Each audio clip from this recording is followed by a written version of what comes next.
ప్రాంతం నుండి ఇక్కడికి వచ్చాం. మేము ఇక్కడికి వచ్చింది ఎందుకొరకు అనేది క్లుప్తంగా మీకు తెలియజేస్తూ ఉన్నాను. ఇప్పుడు మీరు పాట విన్నారు కదా, అందమైన రాజ్యానికి చేర్చేవాడు, అంగలార్పు నాట్యంగా మార్చేవాడు, అందరిలో ఒక్కడు కాడు, యేసు అందరికీ ఒకే దేవుడు అనే మాట ఏదైతే ఉందో పాట, ఆ పాటని మాటగా మేము తీసుకొని వచ్చాం. యేసుక్రీస్తు ప్రభువారు అందరిలో ఒక దేవుడు కాదు, కానీ ఆయన అందరికీ ఒకే దేవుడై ఉన్నాడు. అంతమంది దేవుళ్ళు లేరు, కానీ ఏకైక దేవుడు, అది కూడా యేసుక్రీస్తు ప్రభువారై ఉన్నారు. మీకు ఒక చిన్న కథ చెప్పి నా మాటలు ముగిస్తాను. ఊడిపడిందట భూమి మీద. ఊడిపడి ఆ జీవి ఈ భూమి మీద ఏది గొప్పదుంది అని చూడడానికి, ఆ గొప్పదాన్ని అనుసరించడానికి ఇష్టపడిందంట ఆ జీవి. ఆ వింతగా ఉందంట ఆ జీవి. సరే, ఏది గొప్పగా ఉందని చూసేసరికి అది ఒక సముద్రాన్ని చూసిందంట.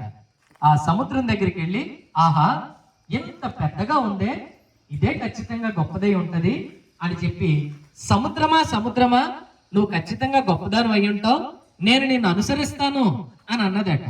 అప్పుడు సముద్రం అన్నదట, నేనెంత పెద్దదాన్నైనా సూర్యుడు వెలుతురు, సూర్యుడి యొక్క కాంతి నా మీద పడంగానే నేను ఆవిరైపోతాను, నేను ఆవిరిలాగా మారిపోతాను అని అన్నదట.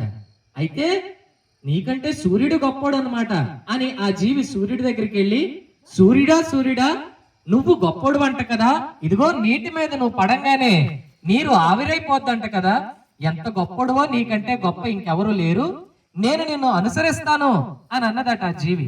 అయితే సూర్యుడు అన్నాడట, నేను ఎంత గొప్పోడినైనా సరే, ఇదిగో మబ్బులు కమ్మేసరికి నేను ఎవరికీ కనబడను, మబ్బులే నాకంటే గొప్పవి అన్నాడట సూర్యుడు. అప్పుడు ఆ జీవి మబ్బుల దగ్గరికి వెళ్ళి, ఓ మబ్బులారా, మీరే అందరికంటే గొప్పోళ్ళు అంట కదా, మీకంటే గొప్ప ఇంకెవరు లేరంట, అయితే నేను మిమ్మల్ని అనుసరించాలనుకుంటున్నాను అని అన్నదట. అయితే ఆ మబ్బులు అన్నాయంట, మేమేం గొప్పోళ్ళం కాదు, మేము ఎంత మబ్బులమైనా సరే మేము అలా ప్రయాణిస్తూ వెళ్ళేటప్పుడు కొండ అడ్డుగా వస్తే మేము అక్కడి నుంచి వెనక్కి కదలలేము ఇంకా, కాబట్టి కొండే గొప్పదని అన్నదట మబ్బు. ఈసారి ఆ జీవి కొండ దగ్గరికి వెళ్ళి, కొండ కొండ నువ్వు గొప్పదానం అంట కదా, ఇదిగో మబ్బులు వస్తే నీ దగ్గర నుంచి కదలలేవంట కదా అని అంటే, కొండ అన్నదట, నేనేమో గొప్పోడిని, నేనేమో గొప్పదాన్ని, నేను గొప్పదాన్నే కాదు, ఇంత ఎత్తున్నా సరే ఒక మనిషి నా దగ్గరకు వచ్చి ఒక బాంబో లేకపోతే ఒక సుత్తో ఒక ఉలో పట్టుకొని కొడితే నేను పగిలిపోతాను, నాకంటే మనిషి గొప్పోడు అని అన్నాడట.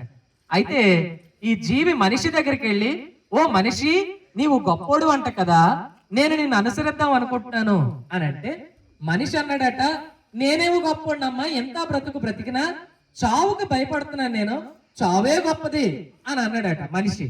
అందరికీ తెలుసు చావు అంటే అందరికీ భయమే, మనిషి కూడా అలాగే అన్నాడట, మేమందరం భయపడేది చావుకే, చావు తప్ప ఈ లోకంలో గొప్పదేది లేదు, అందరినీ చుట్టేసేది అదే అని అన్నాడట.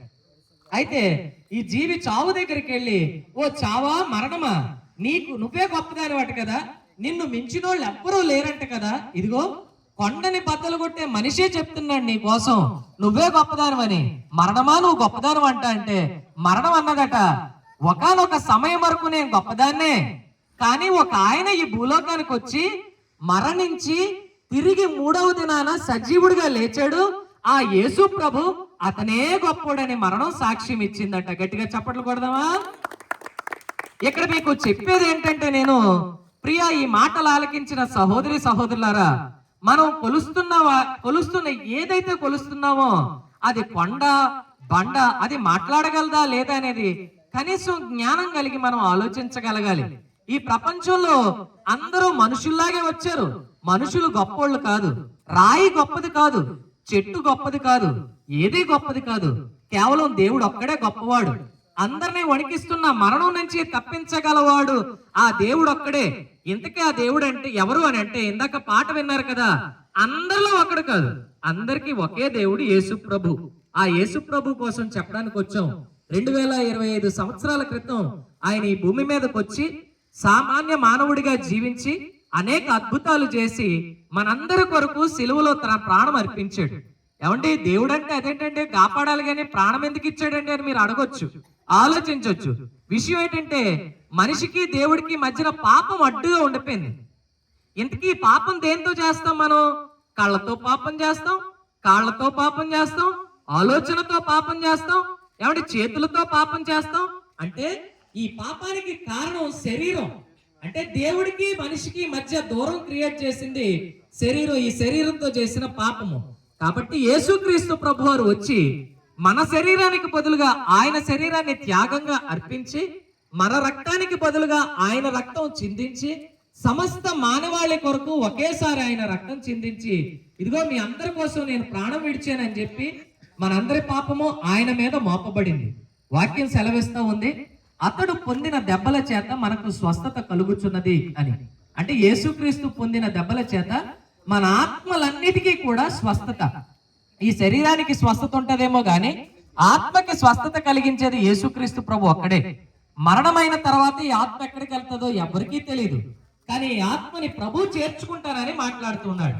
ఈ మాటలు విన్న ప్రియ సహోదరి సహోదరులారా, ఏది గొప్పది అని ఆలోచించండి. యేసు గొప్పవాడు అని చెప్పడానికి మేము వచ్చాం. ఆ యేసును అంగీకరిస్తే ఈ రాత్రి దయించి ఒక్కసారి యేసు కొరకు ఆలోచించి, మీరు కొలుస్తున్న వాటి కొరకు ఆలోచించండి. యేసుక్రీస్తు మాట్లాడగల దేవుడు. ఆయన ఈ రాత్రి ప్రార్థించి చూడండి. యేసు, నీ కోసం ఎవరో వచ్చి చెప్పారు వైజాగ్ నుంచి అంట, నిజంగా నువ్వు మాట్లాడే దేవుడు అయితే నాతో మాట్లాడవా అని అడిగి చూడండి. ఈ రాత్రి ఇక్కడ ఉన్న ప్రతి ఇంటిలోని ఆయన స్వరం, ఆయన మాట వినబడుతుంది ఖచ్చితంగా. ఆయన కళ ద్వారా ఈ రోజు మీతో మాట్లాడతాడు. అలా మాట్లాడితే ఆయనను అంగీకరించండి, ఆయనే నిజమైన దేవుడని మేము చెప్తూ ఉన్నాం. ఈ మాటలు ఆలకించిన ప్రియ సహోదరులారా, దయచేసి మా మాటలు వ్యర్థంగా పోనివ్వకండి. బోల్డ్ డబ్బులు ఖర్చు పెట్టుకుని ఇక్కడికి వచ్చాం. దీని నుంచి మేము ఆశించేది ఏమీ లేదు. ఇదిగో మీరు యేసుక్రీస్తుని రిజరక్షకుడిగా అంగీకరిస్తే చాలు. మేము వచ్చినందుకు అదే మాకు జీతంగా ఉంటది. దేవుడు మిమ్మల్ని అందరినీ దీవించును గాక. ఆ రాజ్యంలో మాతో పాటు మీరు కూడా ఉండాలని మాటలు మోసుకుని వచ్చాం. మిమ్మల్ని దేవుడు దీవించును గాక. యేసే నిజరక్షకుడని అంగీకరించాలని మీకు మనవి చేస్తూ ఈ మాటలు ముగిస్తూ ఉన్నాను. Praise the lord.